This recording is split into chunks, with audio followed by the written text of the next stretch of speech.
Bienvenue dans cette émission du 18 juin 2025 de cette Web TV sur laquelle je vous propose une information franche et directe en rappelant que grâce à mes abonnés et donateurs, que je remercie du fond du cœur, je suis totalement indépendant et donc libre de mes propos. Aujourd'hui, je vais vous proposer un petit impromptu à partir des derniers éléments de l'actualité d'une part, mais également du travail intensif de propagande, de mise en récit narratif visant à tromper la population auquel nous sommes exposés de jour en jour. Et effectivement, les crises se succèdent, suscitant énormément d'inquiétudes, notamment la crise entre Israël et l'Iran actuel, qui pourrait conduire, par hypothèse, à Dieu ne plaise, à un holocauste nucléaire. Et si l'époque est navrante de multiples façons, elle a au moins l'avantage, c'est un des grands piliers de la résilience, donc félicitons-nous-en, d'être passionnante et donc de stimuler notre curiosité.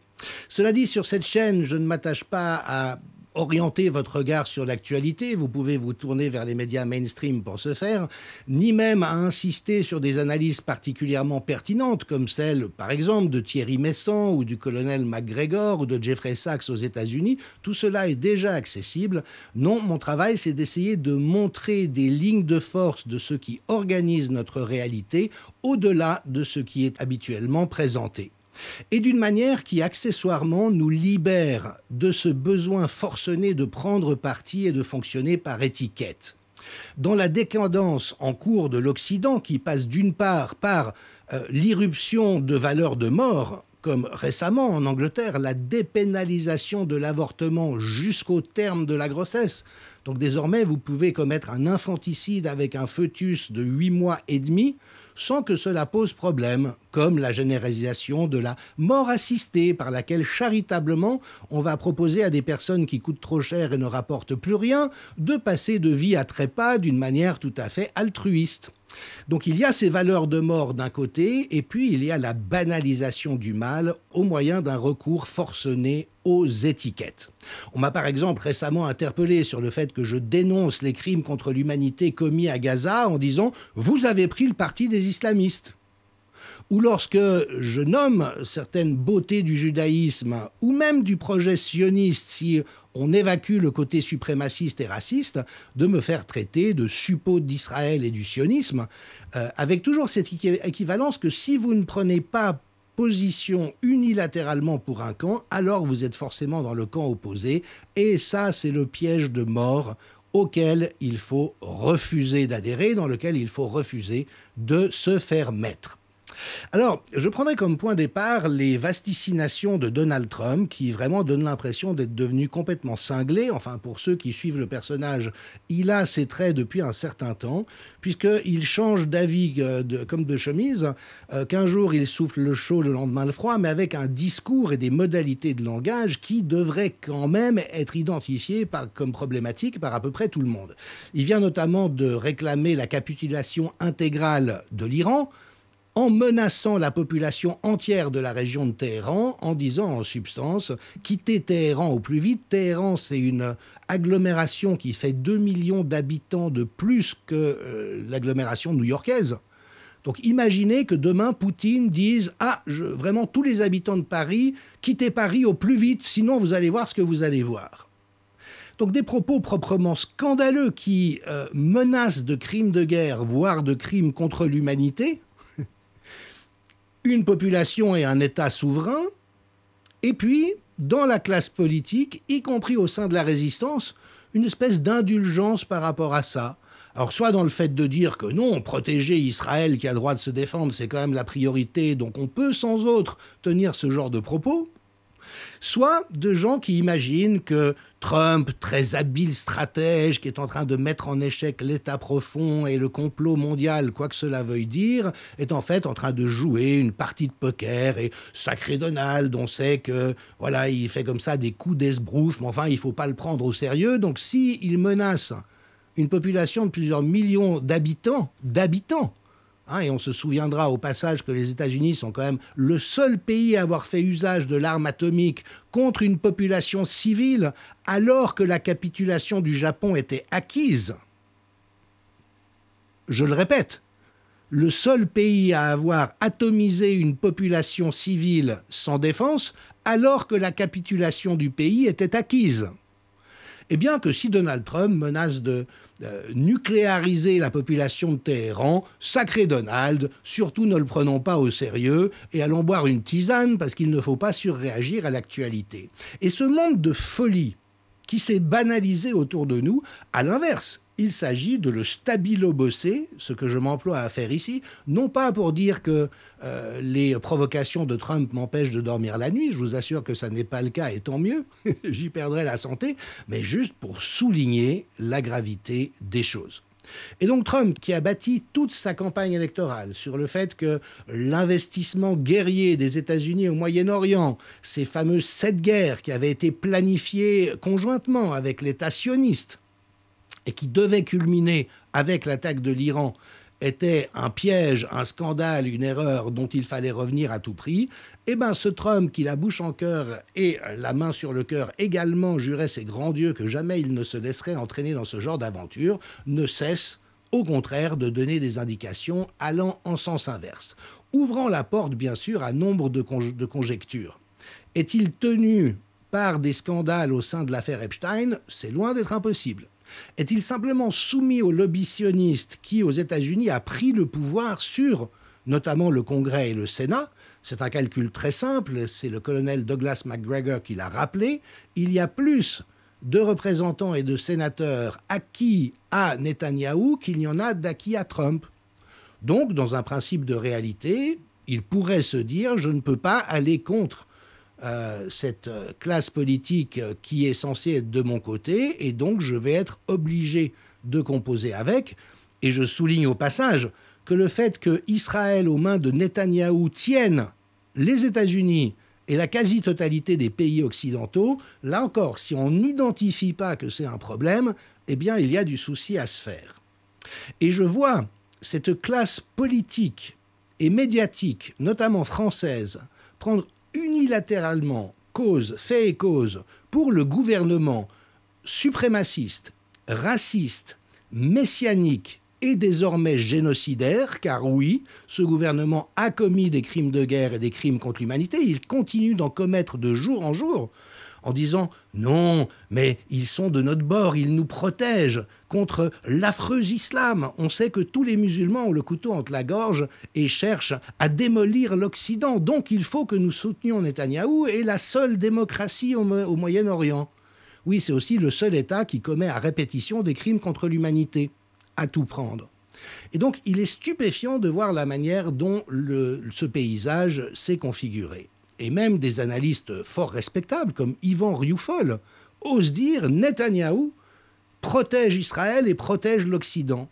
Donc ce type, qui est le dernier des salopards, qui est impliqué dans des affaires de corruption qui devraient le conduire en tôle pour le restant de ses jours, mais qui évidemment joue la carte guerrière pour rester au pouvoir en Israël, ce type qui commet des crimes de guerre et des crimes contre l'humanité est notre rempart pour protéger la civilisation. Alors, excusez-moi, je ne serai jamais d'accord avec ça. Cela n'a rien à voir avec ma réelle sympathie pour le judaïsme et ma neutralité quant à l'État d'Israël, mais c'est juste que quand vous considérez qu'un criminel contre l'humanité est votre protecteur, vous avez une fois de plus un sacré problème et vous commettez un sacré contresens de la pensée. Alors, je prépare l'émission sur le génocide en cours à Gaza. Et c'est difficile parce que je vais m'employer à y faire preuve d'énormément de délicatesse. Il ne s'agit pas de dépeindre l'État juif comme étant un monstre, comme étant anormalement capable de monstruosité. Je considère qu'il y a des monstruosités en cours à Gaza et mon travail consiste à en démontrer la réalité, mais également à en décoder les logiques. Car c'est là où il faut sortir de cette logique d'étiquette. N'importe quel peuple est capable de commettre un génocide. Les Suisses seraient capables de commettre un génocide, les Belges seraient capables de commettre un génocide. Et pour ceux qui se souviennent de la colonisation au Congo sous Léopold II, on se souvient de la somme de monstruosités qui avait été commise par les colons belges. Les Iraniens seraient capables de commettre un génocide, les Bantous seraient capables de commettre un génocide, pour autant que certaines conditions soient réunies et qu'un processus génocidaire se mette en œuvre. Et donc, si je nomme le fait qu'Israël est en train de commettre un génocide à Gaza, ça n'est pas être contre l'État juif, ça n'est pas être contre le judaïsme, ça n'est même pas être contre le sionisme, c'est être contre le génocide en cours. Donc mon travail sera d'une part de documenter la réalité de ce génocide et je vous montrerai qu'effectivement, on ne peut plus aujourd'hui ne pas parler de ça si on reste dans une logique élémentaire et un respect du sens des mots. Et on entend souvent cette objection, non, on ne peut pas parler de génocide. Alors mon travail sera de vous montrer que si au contraire, on peut et on doit même parler de génocide étant donné la réalité de ce qui s'y déroule. Mais ensuite, il s'agira bien sûr pour moi de montrer la logique conduisant à cela. Parce qu'aucun peuple ne devient génocidaire du jour au lendemain, ne commet des crimes contre l'humanité du jour au lendemain. C'est le fruit d'un long processus. Et j'avais d'ailleurs, au cours de la crise Covid, nommé qu'il y avait dans le narratif officiel, et notamment sa persécution, harcèlement des dissidents, quelque chose qui avait déjà une texture génocidaire. Alors ça ne veut pas dire qu'un génocide a eu lieu, mais ça veut dire qu'il y avait déjà en germe quelque chose qui allait dans cette direction. De sorte à pouvoir nous réunir dans notre commune humanité. Alors il se trouve que France 2 vient de diffuser une émission extrêmement intéressante, postulant en quelque sorte que tous les Français sont des gros racistes. Alors il faut se souvenir que les productions des chaînes publiques s'inscrivent dans un plan de communication. Ça a été une des révélations du complexe industriel de la propagande et de la censure, mais également du scandale USAID. Toute émission, je dis bien toute émission, portant autre chose que les chiens écrasés dans tel ou tel département, donc avec un enjeu politique, et scénarisé dans une intention précise pour avoir un impact sur l'opinion publique dans le cadre de cette guerre de 5e génération. On l'a vu par exemple avec Complément d'enquête, cette émission soi-disant critique, mais il n'y a plus de journalisme d'investigation aujourd'hui, qui de temps en temps soulève un vague lièvre, mais toujours dans une logique de contrôle des dommages, damage control. Donc il y a eu par exemple une émission sur Pfizer, on s'en souviendra, alors qui effectivement reconnaissait, oui, Pfizer a été condamné à de multiples reprises, ils ont fait des choses pas bien, ils pratiquent quand même un peu la corruption, mais tout ça visait à camoufler le fait que le réel tort actuel de Pfizer, c'est d'avoir depuis 4 ans commis un crime contre l'humanité avec les injections géniques expérimentales dont ils connaissaient la dangerosité et les innombrables effets destructeurs au moment de la mise sur le marché, avec des brevets qui, de surcroît, appartiennent à l'industrie militaire américaine. Mais donc tout ça pour dire que l'émission de Complément d'enquête, censée être critique contre Pfizer, était en réalité une extraordinaire protection donnée à cette entreprise criminelle. Et en l'occurrence, ce sujet, cette émission, met en lumière quelque chose de très intéressant, parce qu'elle arrive à la conclusion que les Français de souche, pour le dire ainsi, sont des gros racistes. Et moi, j'aimerais, en tant qu'anthropologue, rappeler que le racisme est naturel au sein de l'espèce humaine. Et oui, je sais, aujourd'hui, on nous a appris, et à juste titre d'ailleurs, que c'est pas bien d'être raciste, qu'il ne faut pas être raciste, voire qu'on peut être condamné pour des propos racistes, pourquoi pas. Mais toujours est-il que le racisme est endémique au sein de l'espèce humaine. Pourquoi ? Parce que la question du groupe d'appartenance est vitale, et nous sommes toujours plus mal à l'aise face à un autre groupe que face à notre groupe d'appartenance. On le voit par exemple dans les systèmes de langage, dans pratiquement toutes les langues vernaculaires, le mot qu'un peuple utilise pour se décrire lui-même, par exemple Inuit dans la langue Inuit, ça veut dire les êtres humains.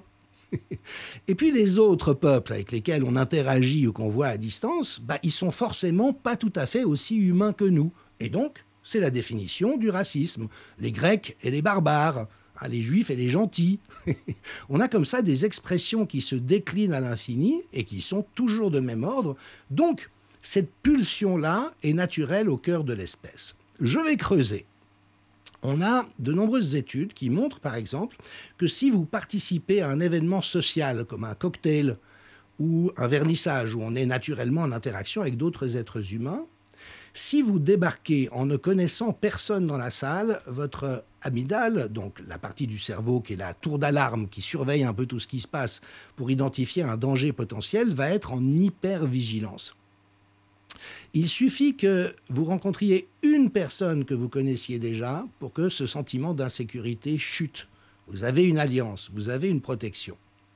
Maintenant, si vous allez dans un cocktail organisé et avec des membres présents qui sont d'une autre communauté que la vôtre, Vous êtes catholique français, vous allez dans un cocktail de la communauté juive ou de la communauté musulmane ou de la communauté vietnamienne, eh bien votre amygdale sera encore plus en tension que si vous allez dans un cocktail organisé par des Français de souche, au sein duquel vous ne connaissez personne. Et vous comprenez la racine du racisme. Au fond, cette méfiance qu'on a vis-à-vis de l'autre, il faut lui donner des justifications honorables et donc attribuer des étiquettes péjoratives ou dénigrantes aux autres groupes humains est une manière très naturelle de faire cela. C'est le mode par défaut de l'espèce humaine. Alors, est-ce à dire que nous soyons condamnés à être racistes? Bien sûr que non. Et je pense qu'il n'y a pas de métier plus noble et plus efficace que l'anthropologie pour nous apprendre à surmonter cela. Selon la géniale formule de Claude Lévi-Strauss, l'être humain a toujours aussi bien pensé. Il pense juste différemment. Et donc l'anthropologie nous donne des clés de lecture pour comprendre que la société musulmane est parfaitement honorable, que la société israélienne juive est parfaitement honorable quand elle ne devient pas génocidaire, et ça vaut pour n'importe laquelle de ces cultures, que la culture aborigène australienne n'est pas plus attardée que les traders de New York, ce sont juste des cultures différentes. Et une fois qu'on s'ouvre à cette réalité, le racisme prend fin. Il ne peut pas continuer parce qu'on est effectivement dans une reconnaissance de cette diversité à hauteur Dieu, selon l'expression que j'aime bien. Alors, ça ne veut pas dire qu'on n'ait pas des préférences. Je préfère le code civil de la Suisse à la charia. Maintenant, tous ceux qui connaissent le monde musulman savent que beaucoup de pays qui professent appliquer la charia, dans les faits, ne le font pas. Parce qu'il y a toujours des tolérances dans toute société par rapport à des codes particulièrement rigides. Donc bien sûr, ça n'empêche pas qu'on puisse, le cas échéant, exprimer des jugements de valeur quant à l'un ou l'autre système, mais plus depuis une position de racisme, voyez, endémique, tripale, depuis une position de réflexion par rapport aux choses. Alors, on observe aujourd'hui en Occident ces raccourcis systématiques dans le sens de coller des étiquettes à partir d'une ignorance crasse. Dans une récente interview avec Ted Cruz, un sénateur du Texas, qui fait partie des néocons, le diminutif leur va assez bien. Les néocons, c'est les néoconservateurs qui sont acquis au fait de garder les États-Unis dans une dynamique de guerre perpétuelle et donc qui rêvent d'aller bombarder et envahir l'Iran. Et Tucker Carlson lui a posé quelques questions. Mais vous savez le nombre d'habitants qu'il y a en Iran? Et là, Ted Cruz était planté. Non, il n'a aucune idée. Les groupes ethniques? Non. En fait, il ne connaît pas l'Iran. Il ignore tout de l'Iran. 75% des Américains sont incapables de situer l'Iran sur une carte du monde. Et au fond, ce monde anglo-saxon sioniste, parce qu'en fait c'est un paquet, ça je consacrerai aussi une émission à cela, se caractérise par une extraordinaire paresse de la pensée, appuyée sur la puissance militaire et nucléaire, où au fond, puisqu'on est le clan du bien, les autres ne sont forcément que des caricatures ambulantes, des barbares, des arriérés, des attardés. Or, tous ceux qui connaissent la culture perse et l'Iran contemporain savent qu'il s'agit d'une population profondément cultivée, qu'il y a des communautés juives extrêmement vivantes en Iran et qui n'ont aucun problème avec le régime des mollahs. Donc on nous dépeint un univers où il y a les affreux musulmans qui seraient prêts à tous nous égorger, mais c'est une fraude historique de la pire nature, mais dont on comprend bien pourquoi elle nous est brandie encore et encore. Rappelons au passage qu'Israël et la Grande-Bretagne et les États-Unis ont financé le terrorisme islamique radical depuis ses origines, pour avoir un épouvantail. Mais la réalité, c'est que dans l'Empire ottoman, à travers les siècles, il y avait en permanence 25 à 30% de chrétiens et il n'y avait absolument aucune discrimination ou apartheid à l'encontre des populations chrétiennes. À l'inverse, musulmans et chrétiens vivaient en bonne harmonie. En Palestine, avant l'État sioniste, les juifs autochtones vivaient en parfaite harmonie avec les musulmans autochtones. Donc il y a une réalité anthropologique, culturelle, civilisationnelle, mais qu'on cherche à nous camoufler sous un déluge de mensonges et d'étiquettes qui visent à semer la zizanie, à entretenir dans les faits le racisme, la peur de l'autre, et donc de justifier les appétits destructeurs de telle ou telle puissance. Alors, Une nouvelle fois, j'ai le plus grand respect pour le judaïsme, j'ai de nombreux amis en Israël. Il y a aujourd'hui au sein de la société israélienne une tension qui les met au bord de la guerre civile. Et d'innombrables juifs israéliens voient avec horreur la dérive génocidaire, suprémaciste, messianique même, de la clique au pouvoir à Tel Aviv. Et cette clique incarne le pire de ce qui existe dans l'espèce humaine, mais aussi le pire de ce que nous dénonçons. On n'a pas le droit d'être raciste en France, à ce que je sache.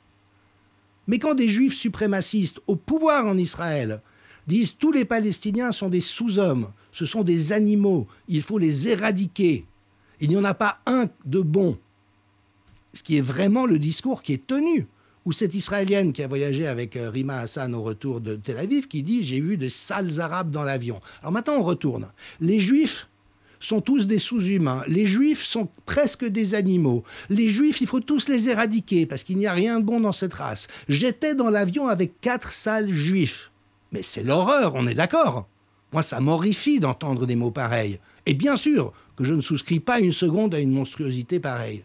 Par contre, qu'est-ce qui fait que dans notre société actuellement, c'est parfaitement licite pour des responsables politiques, pour des gouvernants d'Israël et pour toute la caste médiatique qui soutient inconditionnellement cette engeance, de tenir des propos comme ceux-ci, comme s'ils allaient de soi, ou que, bon, c'est peut-être un peu caricatural, sacré Donald, hein, on va bombarder Téhéran, oui, bon, bah, sacré Ben Gvir, il ne peut pas s'empêcher d'être un peu indélicat avec les Arabes, mais bon, non, non, non.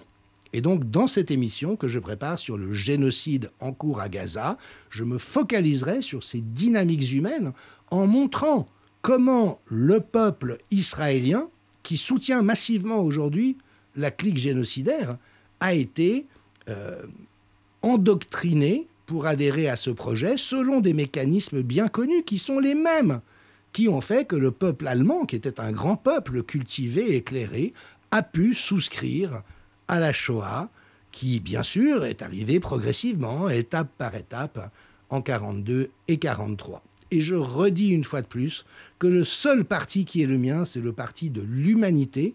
Et tous ceux qui cherchent à prétendre le contraire et à me faire passer pour ceci ou cela se trompent complètement. Dénoncer l'islamisme radical terroriste, ça n'est pas être islamophobe. Dénoncer le suprémacisme sioniste génocidaire, ça n'est pas être dans la haine d'Israël ou dans l'antisémitisme, c'est simplement essayer de faire preuve d'une conscience humaine. Tous les êtres humains sont mes frères et mes sœurs, mais certains vrillent gravement, et ces gens-là, il faut les dénoncer ou, le cas échéant, les mettre hors d'état de nuire lorsque leur obsession devient de détruire d'autres de nos frères ou de nos sœurs. À vendredi pour cette émission, et courage à nous tous dans la folie du temps.